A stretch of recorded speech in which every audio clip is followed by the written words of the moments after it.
से petrol diesel की कीमतों को तर्कसंगत बनाने में किरीट पारिख और उनकी अध्यक्षता वाली समिति की भूमिका अत्यंत महत्वपूर्ण है। यहाँ संशोधित रिपोर्ट दी गई है। पेट्रोल, डीजल और जीएसटी, किरीट पारिख समिति का प्रभाव। भारत में ईंधन की कीमतों और विशेष रूप से प्राकृतिक गैस के मूल्य निर्धारण को लेकर किरीट पारिख समिति की सिफारिशों ने एक नया आधार तैयार किया है। अप्रैल 2026 की ताजा रिपोर्टों के अनुसार सरकार पारिख समिति द्वारा सुझाए गए मूल्य प्राइस बैंड मॉडल को पेट्रोल और डीजल पर भी लागू करने की संभावना तलाश रही है। मुख्य अपडेट और संभावनाएं। पारिख समिति की सिफारिश। किरीट पारिख ने पहले भी सुझाव दिया है कि स्वच्छ ऊर्जा और उपभोक्ताओं को राहत देने के लिए बाजार आधारित मूल्य निर्धारण आवश्यक है। उनकी समिति का मानना है कि जीएसटी के दायरे में ईंधन को लाना दीर्घकालिक आर्थिक स्थिरता के लिए अनिवार्य है।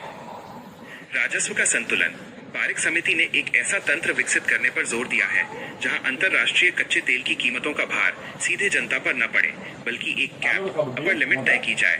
जीएसटी काउंसिल की भूमिका। वर्तमान में पेट्रोल पर केंद्र की एक्साइज ड्यूटी कम की गई है, लेकिन किरीट पारिख जैसे विशेषज्ञों का तर्क है कि जब तक राज्य अपना वैट हटाकर जीएसटी नहीं अपनाते, तब तक देश में एक राष्ट्र एक कर का सपना तेल के क्षेत्र में अधूरा रहेगा।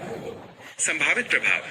यदि किरीट पारिख के सुझावों और जीएसटी परिषद के बीच तालमेल बनता है तो पेट्रोल की कीमतें 80 रुपए के आसपास स्थिर हो सकती हैं, जिससे परिवहन लागत में भारी कमी आएगी। क्या आप जानना चाहेंगे कि किरीट पारिख समिति की गैस पाइपलाइन दरों पर की गई सिफारिशों का आपकी रसोई के बजट पर क्या असर पड़ा है?